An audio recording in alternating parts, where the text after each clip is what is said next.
আসসালামু আলাইকুম গাইস, আশা করি সবাই ভালো আছেন। এই যে দেখেন, সারা রাত বৃষ্টি হয়েছে, আসলে বাসা থেকে বের হওয়ার রাস্তাও পানিতে প্লাবিত হয়ে গিয়েছে। এখন আমাদের বের হতে খুবই কষ্ট হচ্ছে। এই যে পানি দেখেন কি পরিমাণ পানি। এটা কিন্তু বাড়ি থেকে বের হওয়ার রাস্তা, মানে মেইন রোডে ওঠার রাস্তা।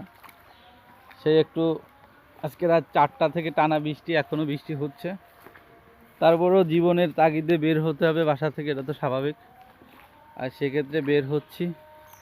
এতে আবার মাঝে মাঝে মাছও পাওয়া যায়, হাঁটতে খুবই কষ্ট হইতেছে। জুতা টান্না ধরে মাটিতে, এবার আবার জুতা টান দেওয়া লাগে, জীবন শেষ। এই দেন ঘরের সামনে পানি কি পরিমাণ।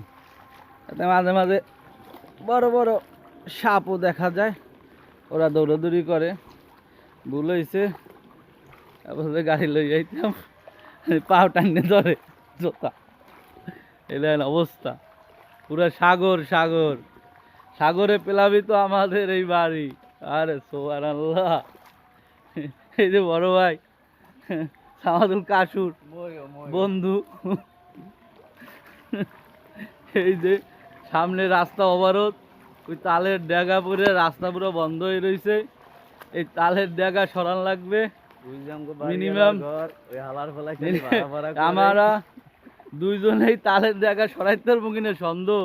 এত বড় তালের ডেগা কিভাবে সরাবো? এই দেন তাল গাছ, এই যে ডেগা, আবার মাঝে মাঝে তালও পরে কাদা, জুতা আবার হানতে পারে ভাই, কিচ্ছু করার নাই। আল্লাহ, জুতা থাকি গেল না গেলে। এই আমরা আস্তে আস্তে চলেইছি, আবার বৃষ্টি প্লাবিত।